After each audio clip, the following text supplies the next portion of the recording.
कदम्बमूले कदली वनान्तरे कदम्बमूले कदली वनान्तरे विचित्ररङ्गे सहिता सखी जनैः विचित्ररङ्गे सहिता सखी जनैः विचित्ररङ्गे सहिता सखी जनैः विनोदयन्ती कलनादवीणयाम् विनोदयन्ती कलनादवीणयाम् विनोदयन्ती कलनादवीणयाम् सरस्वती नृत्यतु वाचि मे सदा सरस्वती नृत्यतु वाचि मे सदा सरस्वती नृत्यतु वाचि मे सदा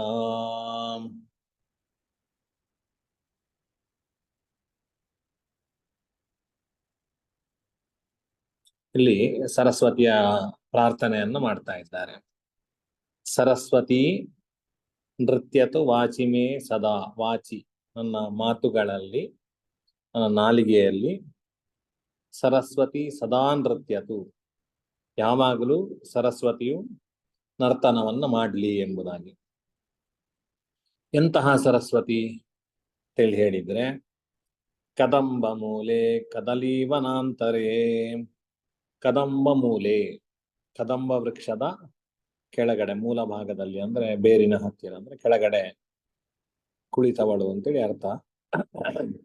ಕದಂಬ ವೃಕ್ಷದ ಕೆಳಗಡೆ ಇರುವ ಕದಲೀವನಾಂತರೇ, ಕದಲೀವನದ ಮಧ್ಯಭಾಗದಲ್ಲಿರ್ತಕ್ಕಂತಹ ಕದಲೀವನದ ಮಧ್ಯಭಾಗದಲ್ಲಿ ಕದಂಬ ವೃಕ್ಷದ ಮೂಲದಲ್ಲಿ ವಿಚಿತ್ರರಂಗೇ ಸಹಿತ ಸಖೀ ಜನೈಹಿ, ವಿಚಿತ್ರವಾಗಿರ್ತಕ್ಕಂತಹ ರಂಗದಲ್ಲಿ, ಅಂದ್ರೆ ಮಂಟಪ ಅಂತೇಳಿ ಇಟ್ಕೊಳ್ಬಹುದು, ಅಥವಾ ನಮಗೆ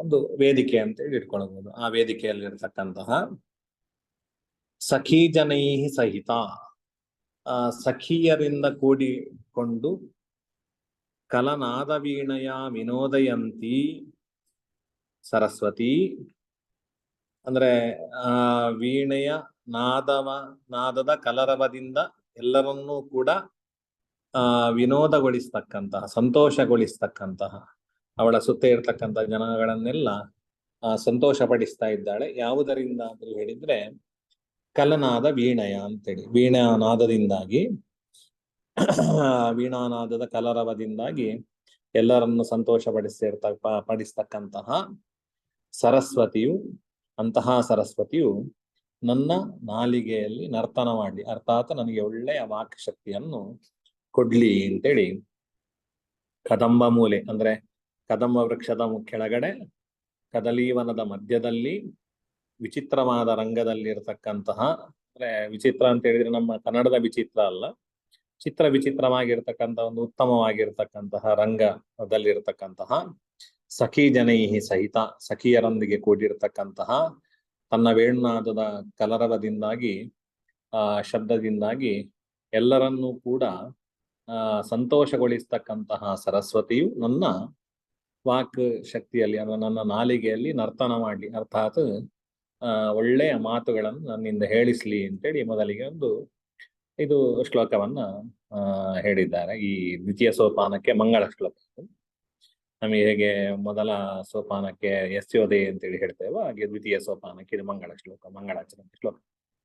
ಹಾಗೆ ಇನ್ನೊಂದು, ಸಕೃದಪಿ ಯದೀಯ ನಾಮಸ್ಮರಣಂ ನಿತರಾಂ ವಿಧೂಯ ಭವಬಾಧಾಂ ವಿತರತಿ ಮಂಗಲಂ ಅತುಲಂ ಮಂಗಲಧಾಮ್ನೆ ನಮಸ್ತಸ್ಮೈ.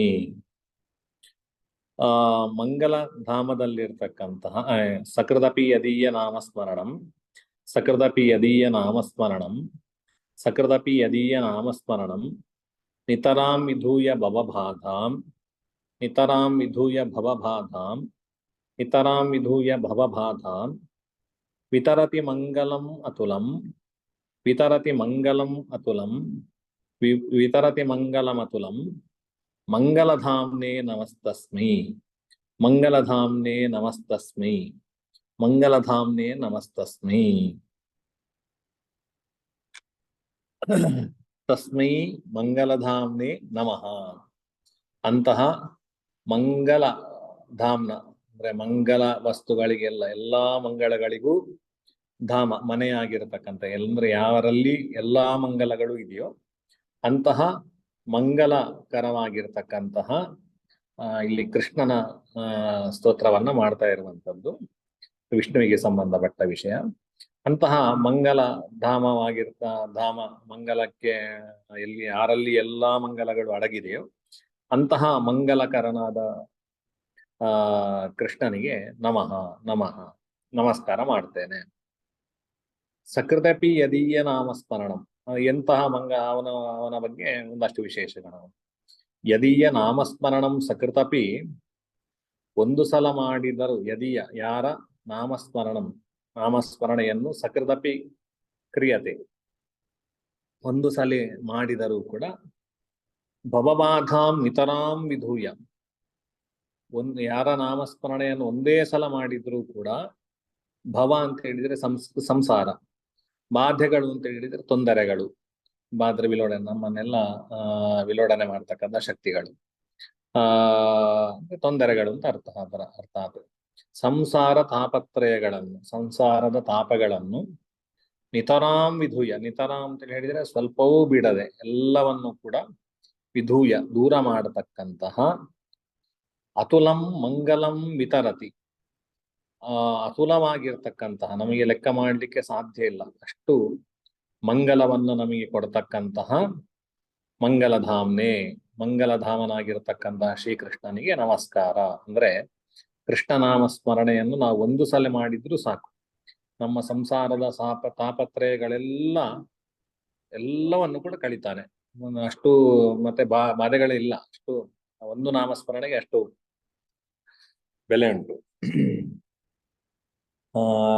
ಅದರ ಬಗ್ಗೆ ಹೇಳ್ಬೇಕು, ತುಂಬಾ ಶ್ಲೋಕಗಳನ್ನ ಕೇಳ್ತೇವೆ ನಾವು. ಅಂತ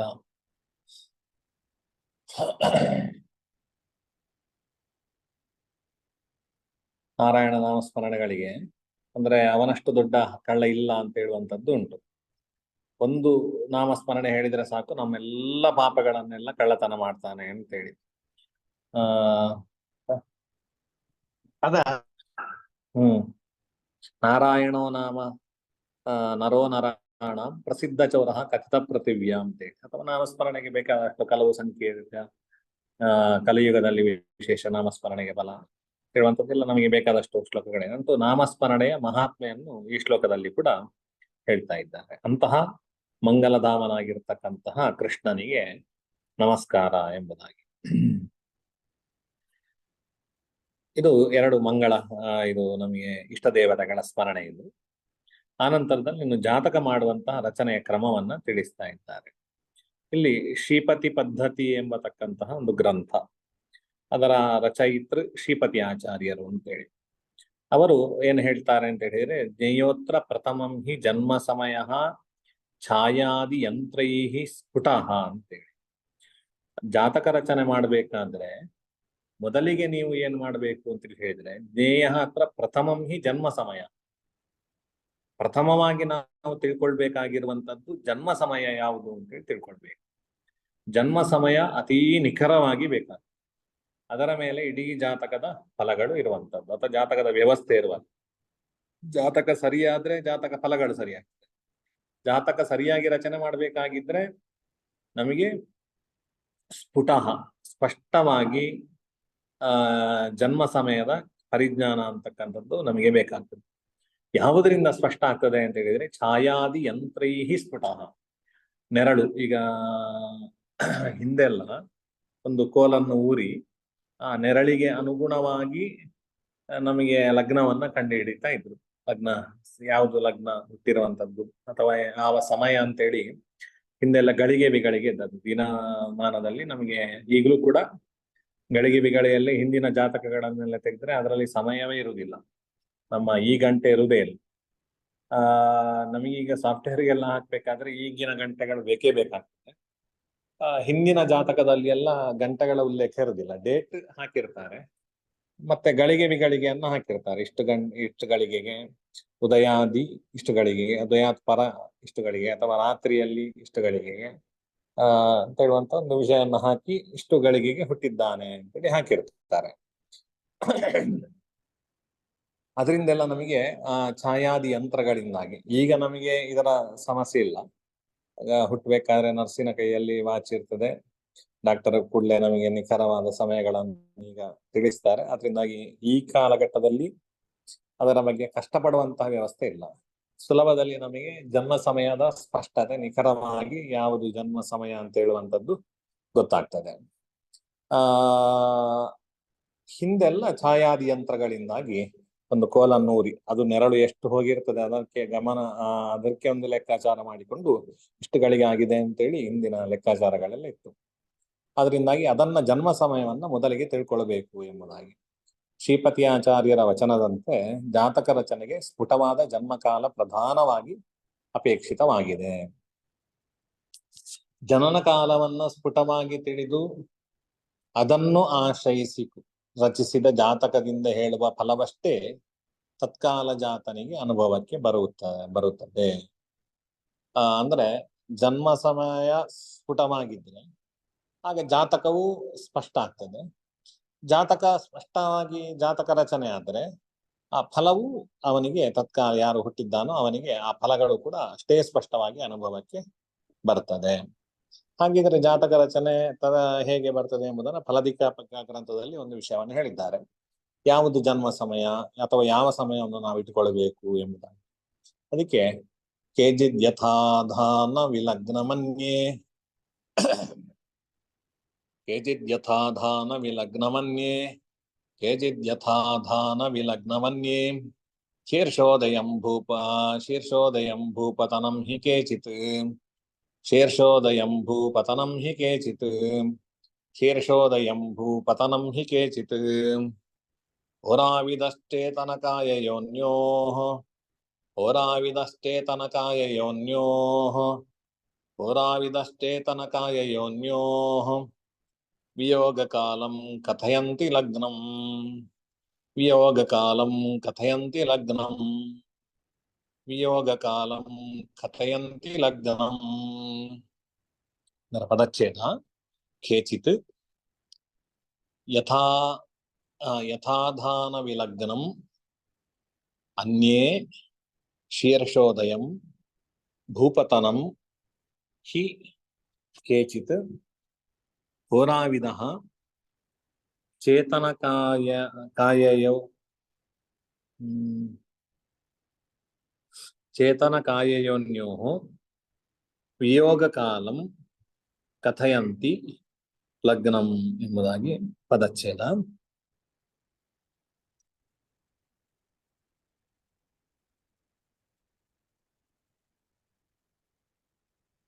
ಕೇಚಿತ್ ಕೆಲವರು ಏನು ಹೇಳ್ತಾರೆ ಅಂತ ಹೇಳಿದ್ರೆ ಯಥಾಧಾನ ವಿಲಗ್ನಂ ಆಧಾನ ಏನು ಗರ್ಭಾಧಾನ ಅಂತೇಳಿ ಮಾಡ್ತೇವೆ ಆ ಕಾಲ ಯಾವಿದಿದೆ ಅದನ್ನೇ ನಮಗೆ ಜಾತಕ ಮಾಡಲಿಕ್ಕೆ ಲಗ್ನ ಮಾಡಲಿಕ್ಕೆ ಇಟ್ಕೊಳ್ಬೇಕು, ಅದರಿಂದಾಗಿಯೇ ಜಾತಕ ಮಾಡಬೇಕು ಎಂಬುದಾಗಿ ಕೆಲವರ ಹೇಳ್ತಾರೆ. ಕೆಲವರ ಅಭಿಪ್ರಾಯ. ಅನ್ಯೇ ಶೀರ್ಷೋದಯಂ ಭೂಪತನಂ ಹಿ ಕೇಚಿತ್ ಕೆಲವರು ಶೀರ್ಷೋದಯವನ್ನ ತಲೆ ಹೊರಗಡೆ ಬರ್ತದಲ್ಲ, ಸಾಮಾನ್ಯ ಹೆಚ್ಚಾಗಿ ತಲೆ ಹೊರಗಡೆ ಬರ್ತದೆ ಅಂತ, ತಲೆ ಆಗ್ಲಿ ಪೃಷ್ಠೋದಯ ಆಗ್ಲಿ ಕಾಲು ಹೊರಗಡೆ ಬಂದ್ರು ಯಾವುದೇ ಶೀರ್ಷೋದಯ ಒಳ್ಳೇದು ಅಂತೇಳಿ ಲೆಕ್ಕ. ನಾನು ತಲೆ ಹೊರಗಡೆ ಬರುವಂಥದ್ದು ಅರ್ಥಾತ್ ನಮ್ಮ ದೇಹ ಹೊರಗಡೆ ಬರ್ತದಲ್ಲ ಆರಂಭದಲ್ಲಿ ತಲೆಯಿಂದಾಗಿ ತೆಗೆಯುವಂಥದ್ದು ಹೆಚ್ಚಾಗಿ. ಆದ್ರಿಂದ ತಲೆ ಹೊರಗಡೆ ಬರುವ ಕಾಲ ಏನಿದೆ ಅದನ್ನೇ ನೋಡಿಕೊಂಡು ಅದು ಲಗ್ನ ಅಂತೇಳಿ ಅದಕ್ಕೆ ಸರಿಯಾಗಿ ನಾವು ಜಾತಕವನ್ನ ಲಗ್ನವನ್ನೆಲ್ಲ ಕಂಡುಹಿಡಿಬೇಕು ಅಂತೇಳಿ ಇರುವಂತದ್ದು ಕೆಲವರು ಹೇಳುವ. ಕೇಚಿತ್ ಭೂಪತನಂ ಹಿ ಕೆಲವರೇನ್ ಹೇಳ್ತಾರೆ ತಲೆ ಹೊರಗಡೆ ಬರುದಲ್ಲ, ತಲೆ ಹೊರಗಡೆ ಬಂದ ಮೇಲೆ ಇಡೀ ದೇಹ ಹೊರಗಡೆ ಬಂದ ಮೇಲೆ ಭೂಮಿಯ ಸ್ಪರ್ಶ, ಅರ್ಥಾತ್ ಈಗ ಭೂಮಿಗೆ ಬೀಳ್ಲಿಕ್ಕೆ ಬಿಡುವುದಿಲ್ಲ ಯಾರು ಕೂಡ, ಅಂದ್ರೆ ಪೂರ್ತಿ ಹೊರಗಡೆ ಬರುವ ಕಾಲ ಅಂತ ಭೂಪತನ ಅಂತೇಳಿ ಅದನ್ನ ನಾವು ಇಟ್ಕೊಳ್ಬಹುದು. ಪೂರ್ತಿ ಏನು ಹೊರಗಡೆ ಬರುವ ಕಾಲ ಇದೆ ನಾಳ ಸಹಿತವಾಗಿ ಹೊರಗಡೆ ಬರ್ತದೆ. ಆ ಸಮಯ ಪೂರ್ತಿ ಕಾಲುವರೆಗೂ ಈಗ ಶೀರ್ಷೋದಯ ಅಂತ ತಲೆ ಬರುವ ಸಮಯವನ್ನು ಕೆಲವರು ಇಟ್ಕೊಳ್ತಾರೆ. ತಲೆ ಬರುವ ಸಮಯ ಹೊರಗಡೆ ಬರ್ಲಿಕ್ಕೆ ಶುರುವಾದ ಕೂಡಲೇ ಆ ಸಮಯ ಲಗ್ನ, ಆ ಸಮಯವನ್ನೇ ಜನ್ಮ ಸಮಯ ಅಂತ ಹೇಳಿ ಇಟ್ಕೊಂಡು ಲಗ್ನವನ್ನಾಗಿ ಮಾಡಬಹುದು. ಅಥವಾ ಪೂರ್ತಿ ಹೊರಗಡೆ ದೇಹ ಬಂದ ಮೇಲೂ ಅದನ್ನ ಅದೇ ಸಮಯ ಅಂತೇಳಿ ಲಗ್ನ ಅಂತೇಳಿ ಇಟ್ಕೊಂಡು ಅದೇ ಸಮಯ ಜನ್ಮ ಸಮಯ ಅಂತ ಹೇಳಿ ಇಟ್ಕೊಂಡು ಅದಕ್ಕೆ ಅನುಗುಣವಾಗಿ ಲಗ್ನವನ್ನ ಕಂಡುಹಿಡಿಯಬಹುದು. ಎಂಬುದಾಗಿ ಕೆಲವರ ಅಭಿಪ್ರಾಯ.